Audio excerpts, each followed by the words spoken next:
Hey everyone, Dan at Ochiko Bushcraft. Well guys, this is my modified Becker BK2.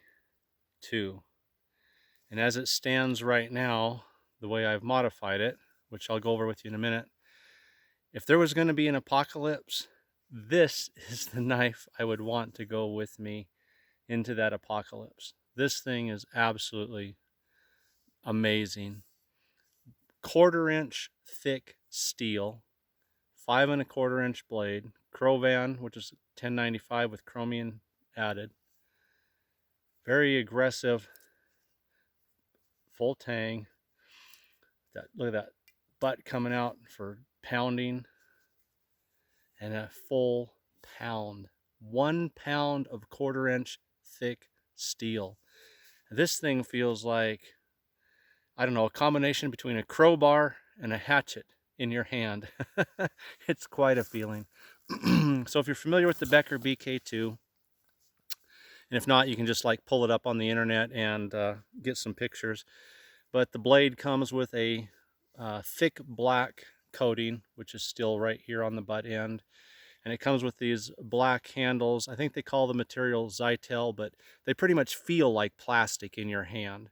They're way too slippery. So what I did is I removed the black coating and I put on a patina, just using white vinegar. Then I bought some canvas micarta handles and using RIT dye, dark brown, put a nice brown dye on them, and that gives me just a real nice grip. And I've talked about this before with canvas micarta. When it gets wet, it gets even grippier. Put me a little finger catch on the back, which is something that I like to have for when I'm chopping, and put on a very, very sharp 90-degree spine for making fine shavings, striking a ferro rod, etc. And then it comes with a nylon sheath with a little pocket in it. And I went to my local leather maker. Their name will be in the description, Painted Hills Leather. Had them do me up a nice custom sheath on a dangler, so it moves with me and is real quick and easy to pivot, get out. And of course, now that it strikes ferro rod, I've got a ferro rod right there on the knife. So we're gonna do some fun things with this knife today and just show you guys why, as it's been modified, if there was an apocalypse today, perfectly not. But if there were, this would be the knife. And there's a video, I don't have a car out here that I can beat the tar of, but there is a video of someone taking a Becker BK2 and starting on one side of the hood of the car, plunging point first all the way around the entire hood, and then chopping into the fender and doing absolutely zero damage to the blade. So that gives you an idea of the quality, durability, and how heavy duty this 1/4 inch thick, 1 pound, 5 1/4 inch blade is. So it's pretty obvious, guys, that a blade that stout is going to be a batoner. Now, I want to mention also, this is a high saber grind, and in my opinion, for batoning large materials, a high saber is just a superior grind to have, as it opens up the wood and splits it apart and drives it away from the knife. So obviously it's going to be a tremendous batoner, and anything that the blade will span, so we'll say up to 5 inches in diameter, it's going to pound right through quite easily.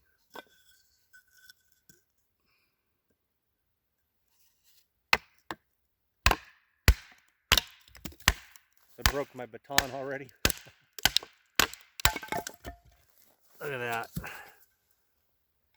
That thing is an absolute beast to baton with.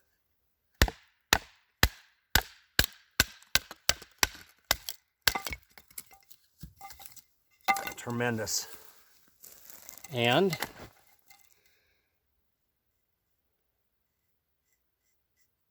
see that?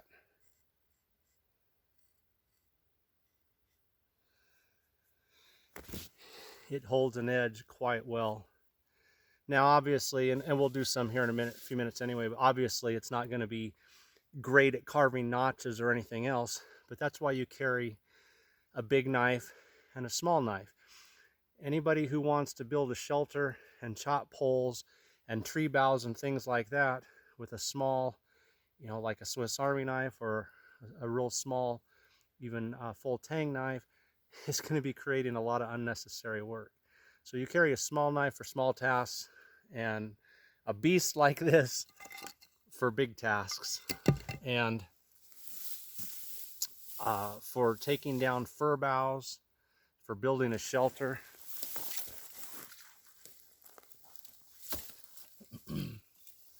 Absolutely. Just, that's why I like this little finger hold right here. Little lanyard for my finger. So when I choke up back here, I can hold with a couple fingers and I'm not going to lose the blade. But just look at how easy this takes limbs off.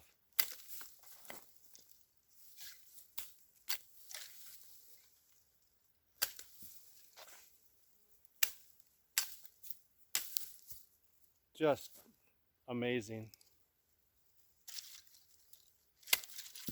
Really, really good at getting boughs chopped for a shelter. So, I mean, for big chores, shelter making, batoning some wood, things like that, a tremendous knife. If you actually needed to stab through a car hood for some reason, well, there's a video out there that proves it's good for that too. But let's take it to a little bit different level here. Okay, let me readjust you guys. All right, so I put on a 90-degree spine, which is a must for me. I think every knife I've got, from my smallest neck knife up to my largest choppers, Becker BK9, SE Hungles 2, have 90-degree spines on them. To me, that's a must.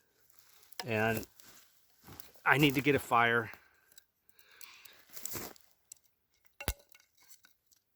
Let's see, make sure you guys can see.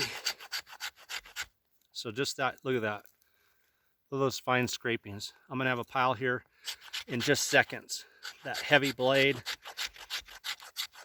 makes this really easy to do.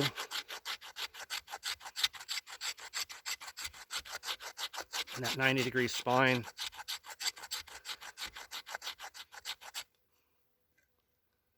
Just gives me a nice pile of fine shavings. That quick and that easy.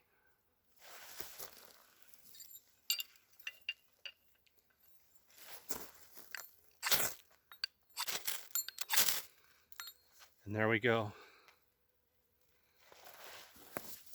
So that quick and that easy.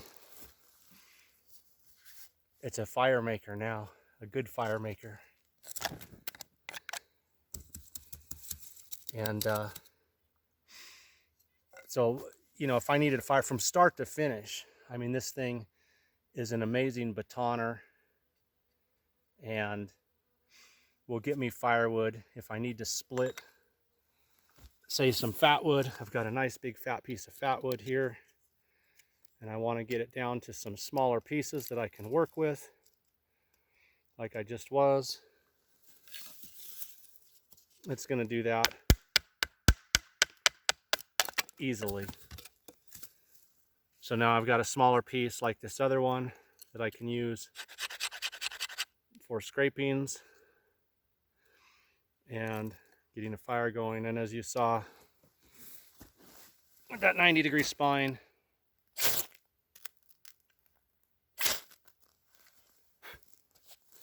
and I deliberately put on a nice sharp spine. I like, it doesn't bother my thumb at all. I use my thumb up here when I'm carving, and it doesn't bother my thumb.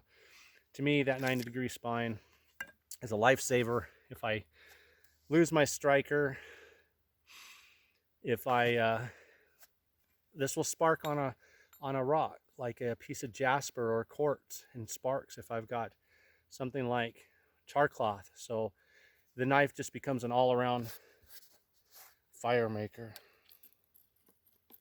And we're going to try something that I've never tried yet with a knife this size. I've tried it with other knives, and I have not found a knife yet that this works with. We're going to try something here. Let me pause you guys. All right, in previous videos, I've showed you guys how I use my small hatchet to get fatwood out of a stump. Here's a piece that I've gotten fatwood out of. So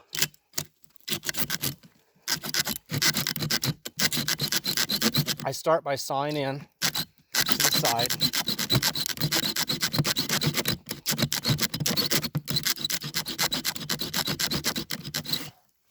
Then I'll take my hatchet and baton and split off pieces of fatwood. Now the problem with, imagine this is a knife for a second. Problem with the knife, bigger knife blades, is I am just trying to get a piece of fatwood here, and the bigger the stump, the more impossible it is to use a knife for. The hatchet fits over this small section and splits it right off. So I want to try this. Now, this still is going to be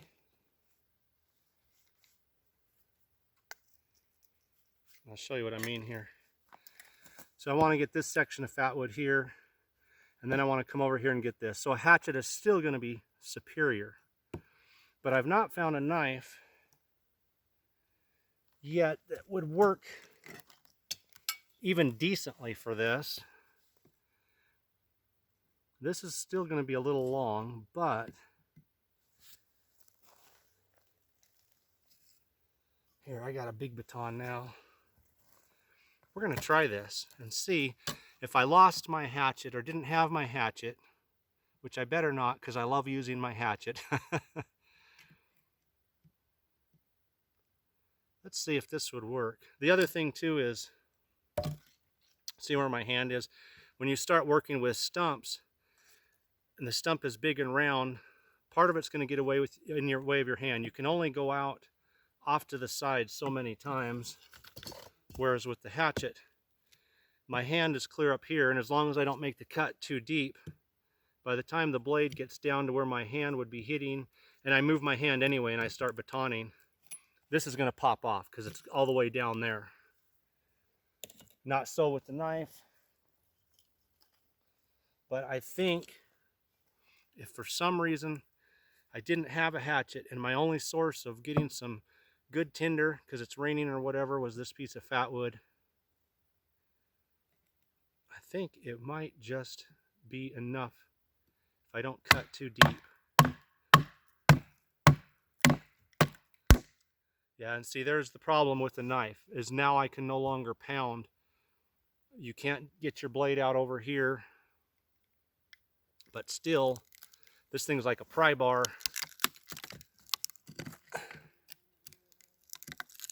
So, worst case scenario, again, I wouldn't make a habit of it, but worst case scenario, I just pried out and chopped out enough fatwood to save my life if I was trapped out here in some kind of a storm.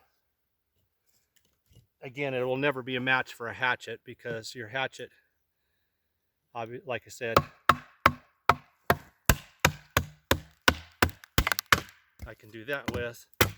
Boy, I'm breaking batons like crazy today.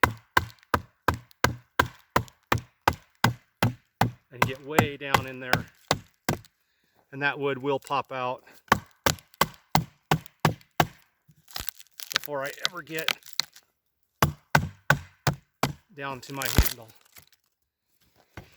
So I'm going to be able to process more fatwood, bigger pieces, get into more areas and things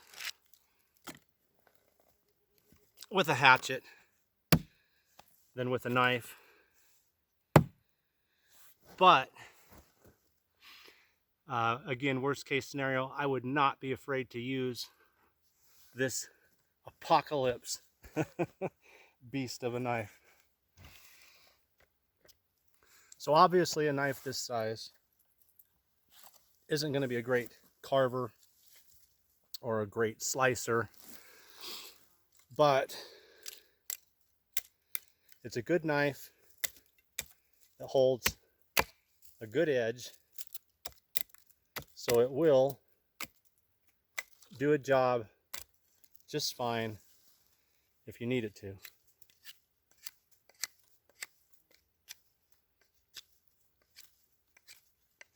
I mean, you will notice after a while that you have a 1 pound weight in your hand.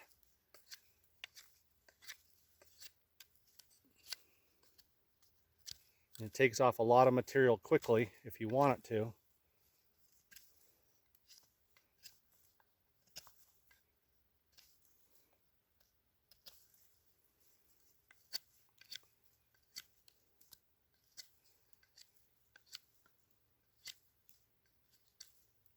So obviously, again, you know, a smaller knife, a Swiss Army knife, a small sheath knife, something like SCP R4, JG3, Becker BK16, BK14, much better for doing fine carving and stuff. But if this is all you had, it's going to get the job done just fine.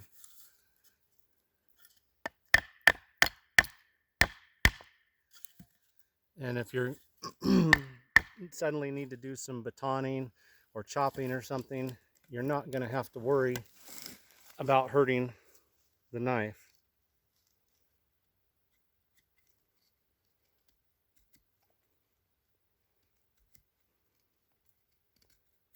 Now, as I said, just to do a quick comparison, here's the Becker BK16. That is just far, far easier with the little 16. So much easier, in fact, that it's ridiculous. But if I go to delimb fir boughs to make a shelter with something like the 16, or start batoning or heavy chopping, now all of a sudden that 16 would turn into a lot of work, and this would make the 16 look ridiculous. So again, just like a mechanic doesn't carry a great big 1.5 foot long screwdriver to get little tiny screws, and he doesn't carry a little snub nose screwdriver to get great big screws, there's different size knives for a different reason. And it's great to have a big heavy knife and a smaller carving knife. But again, just to finish what we started, obviously I'm putting more work into it, but as you can see, it still is getting the job done.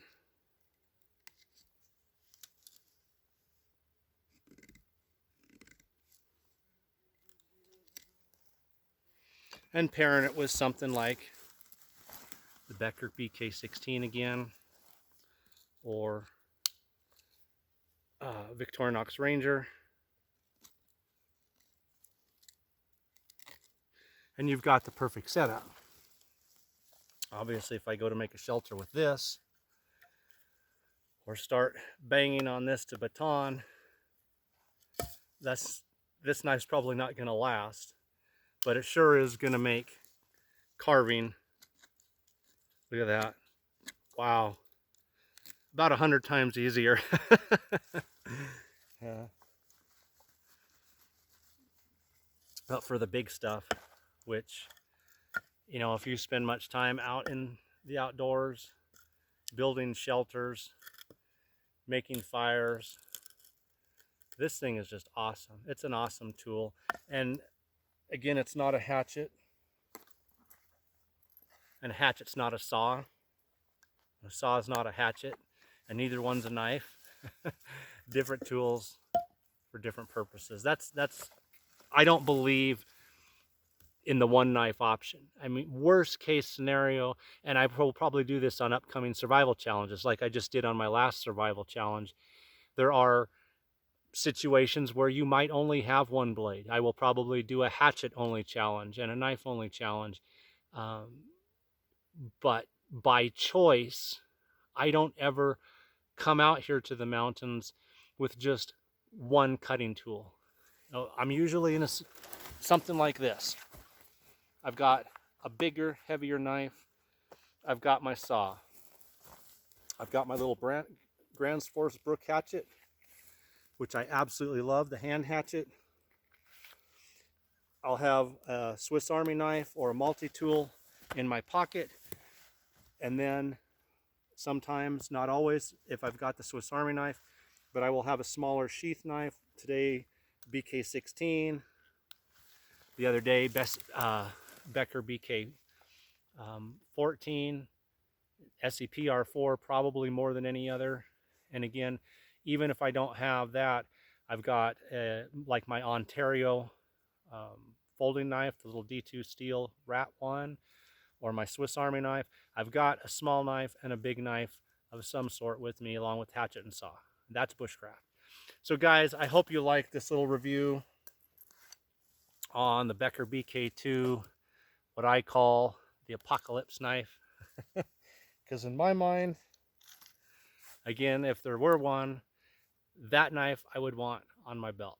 So if you're looking for a real good heavy duty chopper that will stand up to just, you know, a tremendous amount of use and misuse, flat out abuse even, like stabbing it through a car hood, two thumbs up to the Becker BK2.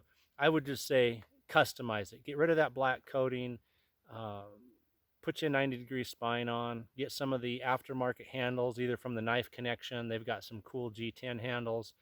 Or get your own micarta and use some RIT dye and dye them. And then you will have just a fantastic batoning, chopping knife, and a knife that will serve for other tasks if for some reason that's all you have. Dan at Ochako Bushcraft. Take care, everyone.